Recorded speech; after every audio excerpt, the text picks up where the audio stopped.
Hello friends, welcome to my channel BA study. I hope आप सभी लोगों को पता होगा हम सिलेबस आपका स्टार्ट कर चुके हैं नया वाला, और उसके अकॉर्डिंग धीरे धीरे आपकी क्लासेस डेली लग रही हैं। डेली सुबह 9 बजे आपको वीडियो मिल रही है। तो अगर आप हमारी पिछली वीडियो नहीं देखे या पहली बार आप चैनल पे आए, please visit the channel. It is the most important channel if you are in BA. तो एक बार जाकर के विजिट जरूर कर लेना आप चैनल पर, ओके। क्योंकि आपको पूरा आप देख सकते हो नए सीरीज से पूरा प्लेलिस्ट बना हुआ है, उसमें एक एक पूरा टॉपिक आपका क्लियर करवाने की कोशिश किया जा रहा है। तो सिलेबस के अकॉर्डिंग आज की हमारी ये वीडियो है बीए सेकेंड ईयर के एजुकेशन पर, शिक्षा शास्त्र पर। और आज हम आपसे बात करने वाले हैं इसके पेपर 1 के सिलेबस का, कि पेपर 1 में आपसे एजुकेशन में क्या क्वेश्चन पूछ सकता है, क्या टॉपिक्स आपके हैं। आप इंडिया के किसी भी यूनिवर्सिटी से हैं, मैक्सिमम यूनिवर्सिटीज में अगर आपका पेपर का नाम है क्या, एजुकेशन साइकोलॉजी एंड स्टैटिक्स, यानी कि शिक्षा मनोविज्ञान और सांख्यिकी से रिलेटेड आपका क्वेश्चन पेपर का नाम है। ये हो सकता है आपका सेकंड पेपर भी हो जाए। किसी किसी यूनिवर्सिटी में क्या होता है, पेपर थोड़ा सा चेंज होता है, जो फर्स्ट हो किसी में होता है, किसी में वो सेकंड में दे देता है, किसी में जो सेकंड होता है वो फर्स्ट में दे देता है। बट मैक्सिमम में आप यही चीजें पाने वाले हो, ओके।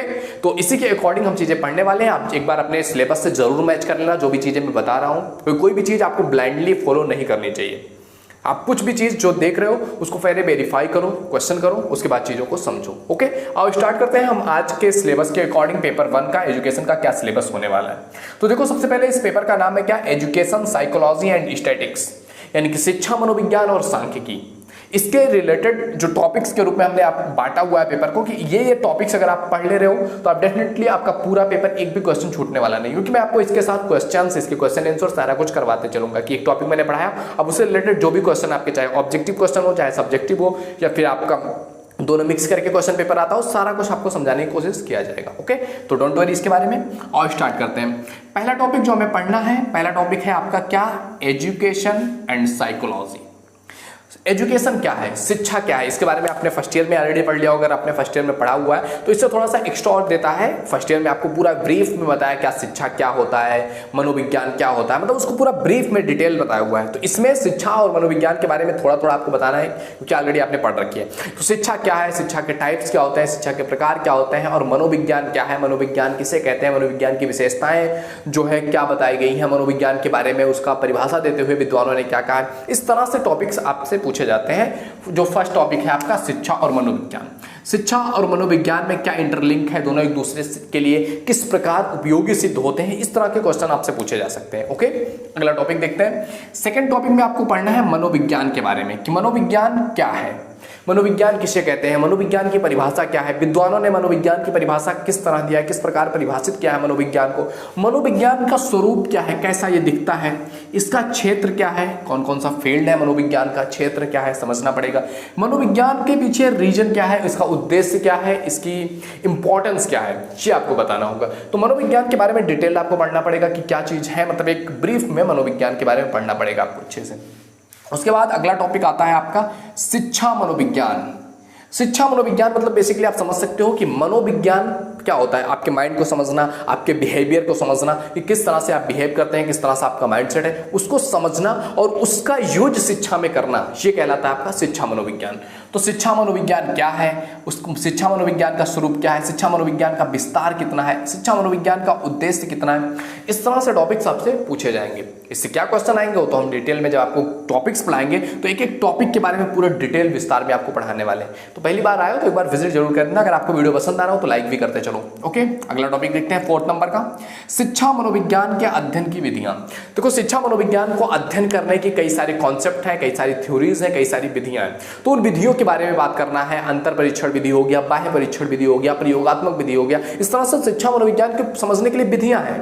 तो आपको समझना पड़ेगा कि एक विधि क्या है, उसका पॉइंट ऑफ व्यू क्या है, उसमें किस तरह से चीजों को समझा जाता है, किस तरह से जो है अध्ययन किया जाता है, अध्ययन की विधि में कौन सा इंपॉर्टेंस ज्यादा है, कौन सी विधि ज्यादा जो है सुगम होती है, कौन सी विधि ज्यादा बेहतर होती है, इस तरह से क्वेश्चन आपसे पूछे जाते हैं। तो 4th टॉपिक आपको ये पढ़ना है। 5th टॉपिक आपको पढ़ना है आनुवांशिकता और पर्यावरण, यानी मनुष्य के बिहेवियर पर, मनुष्य के व्यवहार पर, मनुष्य के लाइफ पर, मनुष्य की सोच पर, उसकी आइडियोलॉजी पर, उसकी थिंकिंग पर आनुवांशिकता और पर्यावरण का क्या प्रभाव पड़ता है।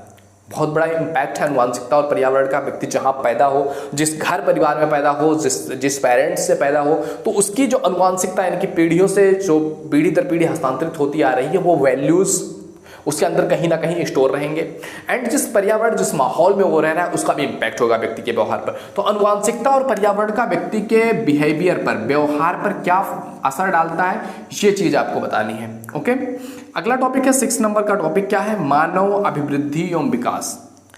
मानव अभिवृद्धि क्या है? अभिवृद्धि मतलब क्या होता है? बढ़ना। अभिवृद्धि मतलब क्या होता है? बढ़ जाना। आप किसी भी फील्ड में आप जा सकते हो, आप चाहे अच्छे में बढ़ जाओ, आप बुरे में बढ़ जाओ। अब वृद्धि मीन्स क्या? वृद्धि, बढ़ना। लेकिन जो विकास होता है वो क्या होता है? एक डायरेक्शन में बढ़ना, एक राइट डायरेक्शन में बढ़ना ही विकास है। अगर आप गलत डायरेक्शन में जा रहे हो तो आप विकसित नहीं हो रहे हो, आप विकास नहीं कर रहे हो, अब तो और धंसते चले जाओगे और नीचे चले जाओगे। तो अभिवृद्धि और विकास क्या है? अभिवृद्धि और विकास में क्या डिफरेंस है? अभिवृद्धि और विकास के कितने प्रकार हैं, कितने टाइप्स हैं, कैसे कैसे विकास हो सकते हैं? शारीरिक विकास, मानसिक विकास, संवेगात्मक विकास, सामाजिक विकास, टाइप्स हैं विकास के। तो अभिवृद्धि, मानव अभिवृद्धि और विकास क्या है? अगला टॉपिक है आपका विकास और शिक्षा। विकास और शिक्षा क्या है? विकास किस तरह से होता है और विकास में शिक्षा का क्या इंपॉर्टेंस है, या शिक्षा को किस तरह से विकसित किया जा सकता है, इन टॉपिक्स के बारे में पढ़ना। शारीरिक विकास के बारे में, बौद्धिक विकास के बारे में, संवेगात्मक विकास के बारे में, सामाजिक विकास के बारे में, कैसे होता है, क्यों होता है, इसके पीछे क्या रीजन है, इसकी क्या विशेषताएं हैं, इन सब टॉपिक्स पर पढ़ना है। मानव के विकास की अवस्थाओं के बारे में पढ़ना है कि मनुष्य का जो धीरे धीरे बढ़ता है मनुष्य, तो उसके शारीरिक विकास का, उसके मानसिक विकास की अवस्थाएं क्या होती हैं। तो देखो इसकी अवस्थाएं होती है, जैसे पहला अवस्था होता है आप जब बच्चा पैदा होता है, शैशवावस्था, उसके बाद बाल्यावस्था होता है, इसके बाद आता है आपका किशोरावस्था, फिर आपका जो प्रौढ़ अवस्था आता है, वृद्धा। मतलब शुरुआत में जितने यहाँ पर बच्चे का माइंडसेट बहुत ज़्यादा ग्रो होता है, वो यही अवस्थाएं होती हैं, शैशवावस्था, बाल्यावस्था और किशोरावस्था। यहीं पर बच्चा जिस तरह से, जिस आइडियोलॉजी को पाया जाता है, जिस तरह की उसको एजुकेशन मिलती है, जिस तरह की उसको शिक्षा मिलती है, उसका बिहेवियर, उसका माइंडसेट उसी तरह का हो जाता है। तो इस टॉपिक के बारे में हमें क्लियरली पढ़ना है। व्यक्तिगत भिन्नता और शिक्षा क्या है? देखो हर व्यक्ति अपने आप में यूनिक है, कहते हैं ना एवरीबॉडी इज यूनिक, हर कोई यूनिक है, हर किसी की अपनी पर्सनालिटी होती है। तो व्यक्तिगत भिन्नता क्या है? व्यक्ति अलग अलग कैसे हैं, उसमें शिक्षा का क्या योगदान है, उसमें इंपॉर्टेंस क्या है, जिस तरह का आपको एजुकेशन मिलता है, जिस तरह की आपका ग्रोथ होती है, उसी के अकॉर्डिंग आपका माइंडसेट बनता है और उसी के अनुसार आपकी पर्सनालिटी, आपकी यूनिकनेस बनती है। जो चीज़ें आप सीखोगे, जिस चीज़ के बारे में बताया जाएगा आपको, जिस चीज़ के बारे में आपके अंदर जानने की इच्छा होगी, रुचि होगी, आप वैसे ही बनते चले जाओगे। तो ये टॉपिक सब में पढ़ना है। एंड इसके बाद 10th नंबर टॉपिक आता है आपका बुद्धि और उसका मापन। What is the mind? बुद्धि क्या है, बुद्धि के टाइप्स क्या है, बुद्धि के प्रकार क्या है, बुद्धि हमारी IQ लेवल कितना है, उसका मापन कैसे किया जाता है, उसके बारे में, सबके बारे में हमें बात करना है कि बुद्धि और उसका मापन क्या है। ओके, अगला टॉपिक है 11th नंबर का टॉपिक क्या है? व्यक्तित्व। What is the personality? Personality क्या होता है, पर्सनालिटी बनने के पीछे क्या कारण है, पर्सनालिटी के, व्यक्तित्व के उद्देश्य क्या है, कौन कौन से फैक्टर्स मिलकर एक व्यक्ति की बेहतरीन पर्सनालिटी का निर्माण करते हैं। तो व्यक्तित्व के बारे में आपको बात करना है। इसके बाद आता है व्यक्ति का मानसिक स्वास्थ्य। मानसिक स्वास्थ्य क्या है, मानसिक स्वास्थ्य के कारण क्या है, मानसिक स्वास्थ्य के बिगड़ने के कारण क्या है, मानसिक स्वास्थ्य पर इम्पैक्ट क्या चीज़ें डालती हैं, मानसिक विकास स्वास्थ्य जो है उसको बेहतर कैसे बनाया जा सकता है, इसके पीछे कौन से रीजन है, इसके उद्देश्य क्या है, इसकी विशेषताएं क्या है, इस तरह से क्वेश्चन आपसे पूछा जाता है। अगला टॉपिक है आपका 13 नंबर का अधिगम और उसके सिद्धांत। अधिगम क्या है? अधिगम क्या है दोस्त? सीखने की एक प्रक्रिया है। तो अधिगम क्या है, अधिगम के प्रकार क्या है, अधिगम की विशेषताएं क्या है, अधिगम से क्या चीज़ें हम सीखते हैं, अधिगम को व्यक्त करने का, उसको प्रकट करने की कौन कौन से थ्योरीज हैं, कौन कौन से सिद्धांत हैं। तो यह है अधिगम का और उसके सिद्धांत। अगला टॉपिक है अधिगम का हस्तांतरण। अधिगम मतलब क्या? हमने बताया आपको सीखना, सीखने का हस्तांतरण क्या है, किस स्थानांतरण कैसे होता है अधिगम का, कैसे कैसे एक दूसरे से वो चीज़ें पहुंचाई जाती हैं, इम्पैक्ट की जाती हैं। तो ये टॉपिक आपको पढ़ना है। अगला है 15 नंबर टॉपिक में जो पढ़ना है वो है आपका अभिप्रेरणा और सृजनात्मकता। अभिप्रेरणा के बारे में पढ़ना है, प्रेरणा क्या होती है, अब प्रेरणा को लेकर के विद्वानों ने क्या राय रखा है, प्रेरणा की विशेषताएं क्या है, प्रेरणा के प्रकार क्या है, प्रेरणा के कारण क्या है, प्रकार क्या है, इस सब के बारे में पढ़ना है। सृजनात्मकता क्या है, इसकी विशेषताएं क्या है, सृजनात्मकता को इम्पैक्ट करने वाले प्रकार क्या है, कारण क्या है, इस सब चीज़ों के बारे में बताना है। इसके बाद 16 नंबर का आपका टॉपिक है वो है स्मृति और विस्मृति। स्मृति आप समझ पा रहे होंगे, आप किसी चीज़ को रिमेंबर करते हो, याद रखने की क्षमता जो होती है उसी को स्मृति कहनी। कोई चीज़ आपने सीखा उसको आप कितना देर तक स्टोर कर सकते हैं अपने माइंड में, उसको कहते हैं स्मृति। तो स्मृति क्या होती है, इसके प्रकार क्या है, इसके टाइप्स क्या है, इसकी इंपॉर्टेंस क्या है, इसकी विशेषताएं क्या है, विस्मृति क्या है, इसी तरह से चीज़ों को बताना है आपको। टॉपिक जो आपको पढ़ाएंगे तो क्लियरली एक एक चीज़ आपको बताने वाले हैं। अगला टॉपिक है 17 नंबर का क्या? अवधान और रुचि। अवधान क्या है, रुचि क्या है, आपका इंटरेस्ट क्या है, इंटरेस्ट की क्या फैक्टर्स हैं, कितने टाइप्स के आपके इंटरेस्ट हो सकते हैं, कौन सी चीज़ों में इंटरेस्ट होते हैं, मनुष्य का बिहेवियरिज्म किस तरह से काम करता है, इस तरह के टॉपिक्स को आपको इसमें पढ़ना है अवधान और रुचि में। अगला है 18 नंबर का आपका विशिष्ट शिक्षा। देखो कोई कोई बंदा यूनिक होता है, कुछ लोग अलग होते हैं, कुछ लोगों के आईक्यू लेवल बहुत हाई होता है, कुछ लोगों का आईक्यू लेवल बहुत डाउन होता है। तो उनके अनुसार शिक्षा को डिजाइन कर देना, उनके अनुसार वो चीजें उनको समझाना जिस चीज के लिए वो एलिजिबल है, जो चीजें वो अच्छे समझ सकते हैं, जो चीजें उनके विकास के लिए, उनके ग्रोथ के लिए जरूरी है, ऐसे शिक्षा को कहते हैं विशिष्ट शिक्षा, जो कि सबके लिए नहीं होता है, वो कुछ विशेष लोगों के लिए ही होता है। ऐसी शिक्षा को क्या कहते हैं, विशिष्ट शिक्षा कहते हैं। ये क्या होता है, इसके प्रकार क्या है, इसके टाइप्स क्या है, कहाँ कहाँ कौन से लोगों के लिए किस तरह के विशिष्ट शिक्षा का यूज किया जाता है, ये टॉपिक है आपका। अगला है 19 नंबर शिक्षा में सांख्यिकी।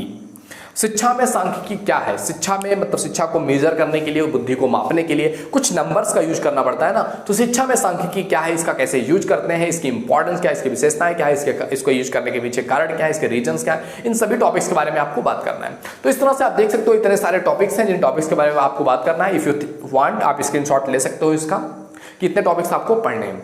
तो ये सारे टॉपिक्स आपको पढ़ने हैं, एक एक टॉपिक मैं आपको अच्छे तरीके से पढ़ाऊंगा। उसके बाद एक टॉपिक मैंने पढ़ा दिया, मान लिया शिक्षा और मनोविज्ञान। अब शिक्षा और मनोविज्ञान से रिलेटेड क्या क्वेश्चन है, इससे ऑब्जेक्टिव टाइप क्या क्वेश्चन है, सब्जेक्टिव टाइप क्या क्वेश्चन आपसे पूछा जा सकता है, तो पूरा आपको कवर करवाने वाले हैं। तो आई होप वीडियो तुम्हें पसंद आया होगा। वीडियो पसंद आए तो लाइक जरूर करो, शेयर करो अपने फ्रेंड सर्कल में, उनको भी बताओ कि नया सिलेबस स्टार्ट हो चुका है 1 सितंबर से ही, और इसी तरह से आपकी क्लासेस बैक टू बैक आ रही है। तो आओ जुड़ो। जो लोगों ने भी अभी तक सब्सक्राइब नहीं किया जाकर के सब्सक्राइब करो, बेल आइकन जरूर हिट कर लेना, ताकि आपको आने वाली वीडियो का नोटिफिकेशन मिलता रहे कि अगले दिन कौन सी वीडियो आ रही है आपके लिए।